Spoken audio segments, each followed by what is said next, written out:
Hello and welcome back to the Colorado Rockies franchise. Today we're going to start by discussing the middle infield positions and the future at them in our organization. We're going to adore one guy who we got in the Trevor Story trade mostly for salary cap relief to make it work. He has not been very good. We're going to release him after the season. That is one guy we have a plan for. The rest we don't really have a plan for. Garrett Hampson has not really earned playing time, in my opinion, going into next season. So the question is, should we run him and Brendan Rodgers back out there and platoon him at second base and see if one of them wins it, or should we just pick one and run with them next season? I don't think Brendan Rodgers or Garrett Hampson are the future at second base because that's going to be Alex Amaya, right? And we also have Adele Amador here, who's 18. He hasn't hit at AA, but he's still got time. And we passed on Vimo Machine earlier, but the thing about him, he's more of a utility guy. I think we're just going to run him out there wherever he needs to play that day, which is fine because he's very good at it. Santiago is a little similar, but he's not done it at the major league level. He's not at the AAA level. So second base, the future is Alex Amaya, our first round draft pick. But next season, it's going to be Rodgers or Hampson. I don't know which one, or if either of them really, I guess, should be the guy. So tell me down below which one of those two, or if both, should just be ran back out there at second base. Shortstop, the plan's going to be different. We're going to be signing a free agent at that position, and we're going to get to them, the free agent to be at that position. Chris Taylor, Jose Iglesias, Miguel Rojas, and Andrelton Simmons. Those guys are more veterans. They probably wouldn't be around not only the team, but the league long enough to really help us out long term. Or do we make a big splash like Corey Seager and Carlos Correa? First, we'd have to convince him to come here, knowing we're probably not going to be very good for a season or two, at the very least. But we'd also have to dish out a big contract to either of them. Do we do that? Do we sign a big fish like those guys? Or do we sign a veteran and just hope to bridge it along to somebody else that'd be here in our contention window? I'll leave it up to you guys in the comment section. Tell me, should we run Garrett Hampson and Rodgers back out there, or should we pick one, and if so, which one to run out there at second base? And then tell me what you should do at shortstop. Should we go with one of the four veterans listed or somebody else, or should we go and try to get Corey Seager or Carlos Correa and make them the face of our franchise? Yeah, let's move on and take a look at our overall organization depth here in a second after you look at Corey Seager and Carlos Correa's stats. Seager not having a bad season, not a great season. Correa having a better season, I would say, this year. Yeah, now let's look at the organization depth. You can see not really the greatest. Amador is okay, and then shortstop, Brendan Rodgers is more of a second baseman. Blade, he's not having the best year you saw him. But yeah, just tell me down below what you think. Now, this series, we're going to start out by looking at the Braves. This series has a big impact on the playoffs. You can see the Braves are up 2.5 games in their division, and we actually took the first two, winning 5-1 in Game 1, and Duhar going 2 for 5 with a triple and a home run. Senzatella went 7 strong innings, only giving up the 1 earned run. Fantastic outing from him. And then Game 2, we'd win 15-6. Tapia going 4 for 6, up to 283 now. Actually on pace for his best career season, believe it or not. And pitching wise, not the greatest, but he got the job done. Garcia finally gets a win. It was like forever since he's got one for us, if he even has one. I don't know if he had that win with us. Marcelo Zuna hitting here, and he's striking out looking here in the bottom of the second. As you can see, Marquez starts the game out strong, striking out the first 4 Braves. So we look to try to sweep them here and knock them down further into the standings, hopefully make an impact on the season. It'd be kind of nice, I guess. Play a little spoiler. But right here, it's going to be a double over the head of Lewis Brinson out there in center field. Run's going to come racing around and scores. Hampson pump fakes there for some reason and then throws it anyway. 1-0 Braves. Going to throw a pitch inside that gets away from Caratini, moving the runner to third base. So later in the at-bat, Pablo Sandoval up, the former Giant. He's going to swing and miss at the curve out of the zone for the second out. It's a 5th strikeout. He's off to a great start in the strikeout department, but he's finding himself down 1-0. And then he's going to strike out Arcia looking. So 6 strikeouts in the first 2 innings. We're going to move all the way to the top of the 4th, where Tapia is getting a base hit to left field. Maybe start a little rally here in the 4th inning. Miguel Andujar is going to ground this one up the middle infield. The tag's going to be missed there. He's still going to get the out at first. But you got a runner in scoring position now with 2 outs for Trevor Larnach. 2-2 count. He's going to flip this into left field. This should be good enough to score the run from second. And he's going to, Larnach going to come racing in and try to get to second, and he will. So it's an RBI double, tying it up at 1. Victor Caratini, 0 for 1 in the day. He's going to pop it up. So it'll stay 1-1 here through the top of the 4th. Move on to the bottom of the 6th. So it's still 1-1. Full count. You can see Marquez still out here, but he's up to 101 pitches, and he's walking Freddie Freeman. So now they got Marcell Ozuna up. Former Cardinal and Marlins going to line this to center field, where the former Marlin Lewis Brinson's going to leap and make a heck of a play here, saving a run and keeping this game tied. Playing some Gold Glove caliber defense out there. Nice play. Brendan Rodgers, he would move all the way to the top of the 8th. No offense whatsoever going on until now. Brendan Rodgers is going to line this over Ozuna's head. It's going to hit off the wall. We got a leadoff double for the Rockies. See if we can get some more going. After a walk, we got first and second. Nobody out. Tapia going to drive this to right field. Acuna running back. Lollygagging it though. And he's going to watch this hit off the wall. And he doesn't even go after it. And this is going to be a long singles. The runners do not go. They thought Acuna was going to catch that. Somebody got the bases loaded for Miguel Andujar. And Andujar, he's going to swing and miss at a heater right down the middle. Oh, man, you can't be doing that with the bases loaded. Now Charlie Blackmon, he's going to flare this into center, and it's going to get down. This is going to score 1, make that 2. So the other runner from first gets all the way to third. It is now 3-1, Rockies lead. See, Blackmon is fired up, delivering a big hit there. After a walk to load the bases, Caratini, he's going to swing and miss at a curve in the dirt. Just bottoms out on him. Now they got Colton Welker, who's making his MLB debut, still looking for hit number 1, and he's got to pop out with the bases loaded. Man, that's a tough look for the Rook. 0 for 4 so far on the day. We're going to move on to the 9th inning. Daniel Bard out here trying to shut things down and complete the sweep of the Braves. Ozuna's going to pop out behind home plate to the catcher. They're in foul territory. So we got 1 out. Now it's Austin Riley up.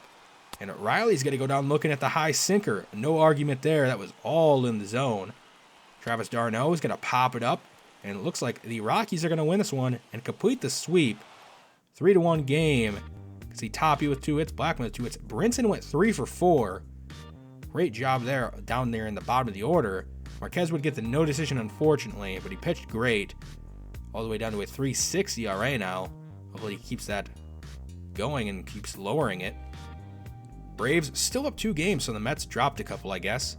But hey, at least we made some sort of impact on the playoff race.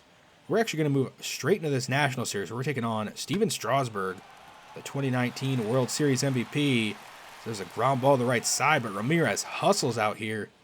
So he gets an infield single. And with 2 away, Trevor Larnach's up. He's going to hit this hanging curveball, but beat it into the ground. Still get an infield single out of it. So we got 2 on and 2 out for Ryan McMahon. Down at 218, he's gone to another slump, but he's watching ball 4 here. Loading the bases for Colton Welker. Still looking for hit number 1, and he's going to swing and miss, striking out. Another poor at-bat from the rookie. Luis Garcia starting the bottom half of the first here, driving this to right field to get a hit off the warning track there. So the Nationals got a leadoff double. Now for the middle of the order, Andrew Stevenson. He's going to flip this into left field, and it's going to roll, but he can cut off nicely by Larnach, holding him to a single, but it's still an RBI single for Stevenson. And they got Juan Soto, and he swings and misses the changeup. It bottoms out of the zone. Big out there for Lopez. Remember, last time we watched Lopez start, he got shelled and taken out before even getting the first out of the game. So at least here, he got an out. So already better than his last one, but still not looking much better. He's going to walk Bell to load the bases.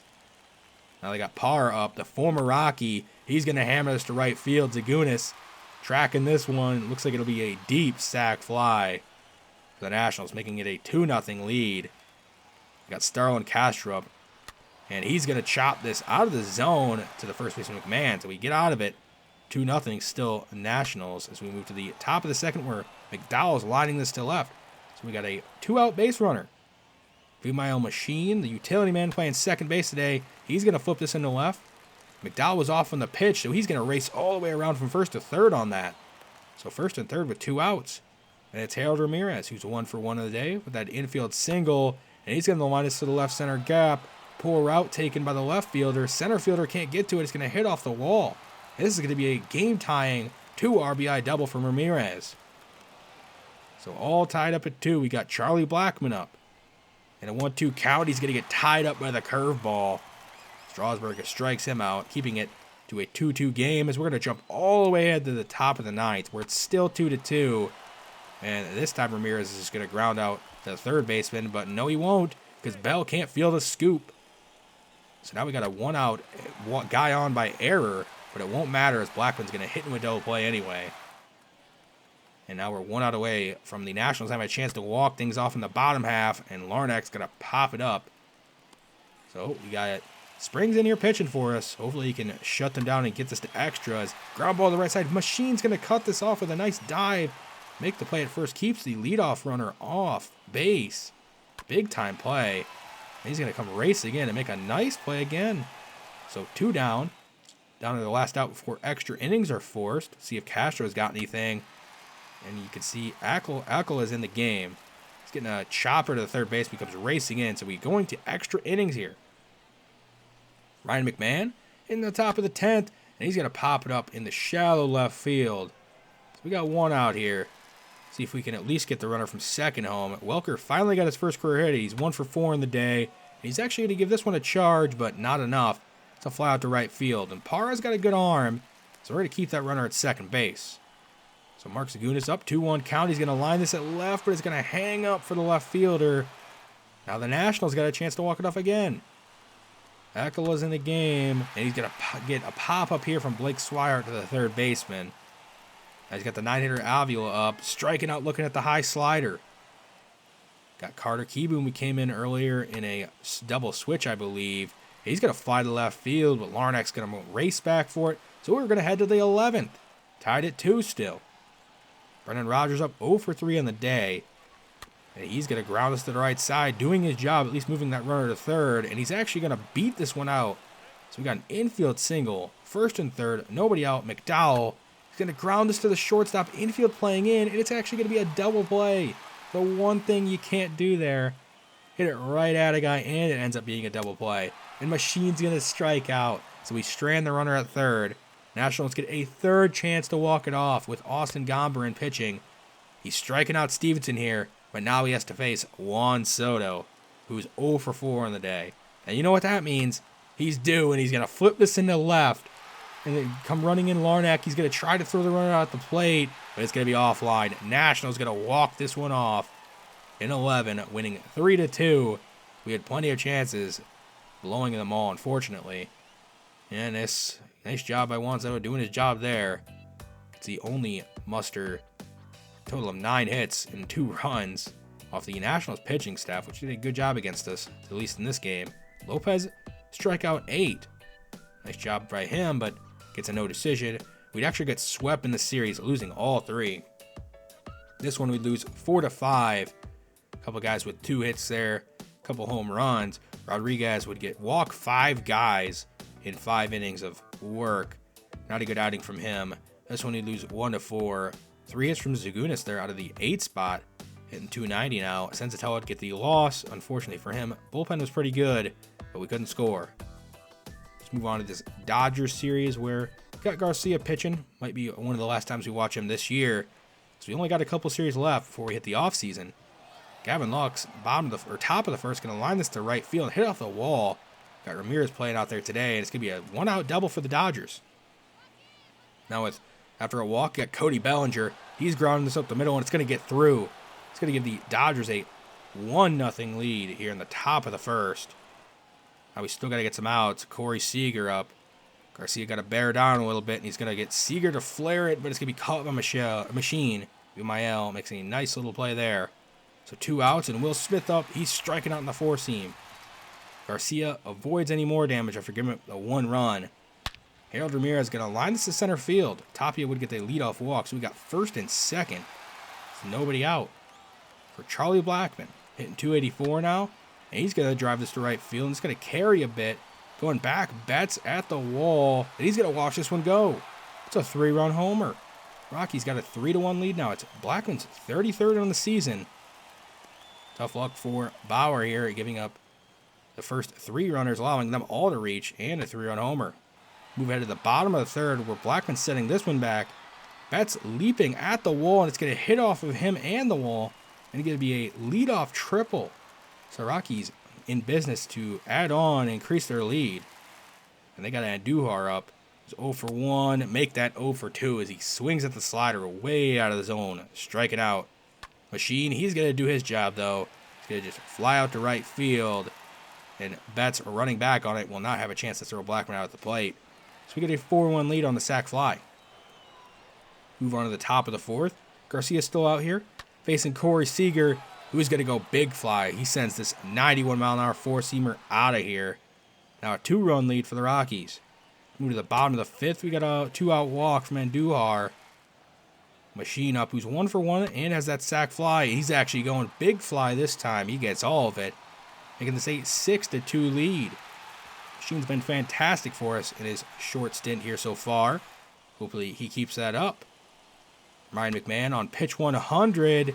He's actually going to go back-to-back here, making this a 7-2 Rockies lead. That will be all for Bauer and McMahon's 22nd home run of the season. But we're going to move ahead to the top of the sixth. Still the same score. Corey Seager going to ground this through the infield. Rogers will make a heck of a play to stop this, but Seager will run that one out for an infield single. Max Muncy up. 2-2 count. He's going to fly to left field. And this one back at the wall. He's going to line it out of here for a 2-run homer. Did not think that one would get out of here, but it did. His 30th on the season, and it is now a 7-4 Rockies lead. Tapia going to line this off of David Price. Hopefully he's all right, but it's an infield single for Tapia.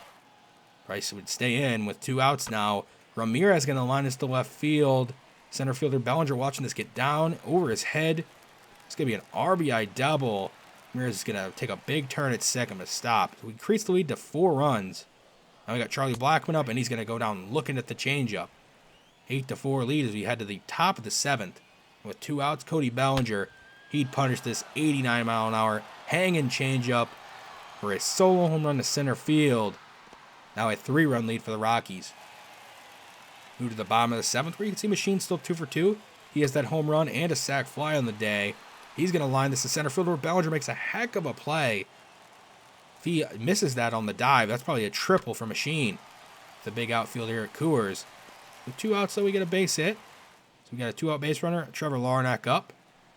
Price still out here pitching, and Larnach going to line this to the left center gap. They'd roll all the way to the wall. This is going to be an RBI double for Larnach, making this a 9-5 lead for the Rockies. Got Caratini up in a full count, and he's going to go down swinging. We'll only be up 9-5 as we head to the bottom of the 8th. Harold Ramirez up. He's going to line this to left field. Now going to be a 5-run Rockies lead. See, it's a solo home run. His 13th. He's been tearing the cover off the ball lately. Heath Holder, he's going to enter into the game, trying to shut this one down. Not a save situation with the 5-run lead, but he strikes out Pollock looking here. Now I got Justin Turner in the top of the order up. Turner going to line this to left field. Tapia running back, but this one's going to get down and hop into that wall for a 1-out double. He's actually going to go all the way to third. Makes this a triple as he beats the throw, beats the relay in. Did not think he'd get there in time, but I guess he did. They're going to hit Gavin Lux. So now they got 2 on and 1 out for Mookie Betts in the middle of this order. Pitch number 15 from Holder is going to be lined to right center field, and this one's going to get down. It's going to score 1, making this 6-10. The runner's going to come racing all the way around first, trying to score from third. And the play at the plate, he's out. What a relay. Keeping this to 4-run lead, and they're going to bring in Gomber to face Bellinger, and he's going to strike him out to end it. Rockies are going to hold on, win 10-6. 13 hits on the board. Great job offensively from everybody pretty much. So for Rogers, the only guy going hitless, unfortunate. Garcia would get the no decision. It could not get through 5 innings. Pitch count got too high. We'd actually go on to split the last 2, but we take the series, taking 2 or 3 from the Dodgers. Yep, 2 hits from McMahon there, 3 RBI from Caratini. Brinson with a double. We'd actually, that was Kershaw that was pitching. He got 6 earned runs on his head. Marquez get the win. He pitched fantastic. He's almost at 10 wins now. And with this game, we would only muster 4 hits, but we got 3 runs, 2 in the 9th. Lopez got absolutely shelled. Seems to happen almost every other start with him. And next time we'll be taking on the Giants and ending the season. Before that, let's take a look at our standings to see how much our wins are impacting our potential good draft pick. You can see we're sitting in second worst record in the NL, but overall, right now we're picking 4th. If we win too many games, we could pick 6th. If we lose a couple more games, we could pick 3rd. But yeah, I'll see you next time. So see you then.